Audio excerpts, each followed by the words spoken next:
இது ஒரு சரித்திர வரலாறு படித்த படம் தான் இது. ஓகேங்களா? இது ரொம்ப ரொம்ப நல்லா இருக்கு. அவரோட டைரக்ஷன்லேருந்து அவருடைய ஒளிப்பதிவு எல்லாமே பயங்கரமாக இருக்குது. ரியாலிட்டி தான் இது.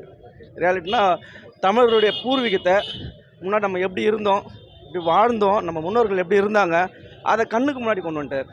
இப்போ எங்கள் தாத்தா முப்பாட்டெல்லாம் எப்படி இருந்தாங்களோ அது எனக்கு ஞாபகம் வந்த மாதிரி இருக்குது. ரியாலிட்டியாக இப்போ நாங்கள் இருந்தோன்றது எனக்கு தெரியுது. தமிழுடைய வரலாறு ஆரியர்களாக எப்படி மறைக்கப்பட்டது, பிரிட்டிஷால் எப்படி மறைக்கப்பட்டதோ அதை ரியலாக நம்ம கண்ணுக்கு கொண்டு வந்தார். இனிமேல் இருக்க தமிழர்கள் இங்கே வாழறவங்க நம்ம யாருன்னு தெரிஞ்சுக்கணும். நம்ம எப்படி இருந்தோம், நம்ம முன்னோர்கள் எப்படி இருந்தாங்க, இதெல்லாம் தெரிஞ்சுக்கிட்டு நம்ம அதன்படி வழிபடி நடந்தால் நல்லாயிருக்கும். ரஞ்சித் சார் ஒரு பயங்கரமாக பண்ணிக்கிறார். இதை வந்து நம்ம எல்லாமே இது வந்து யாருமே குறை சொல்கிற மாதிரி இல்லை.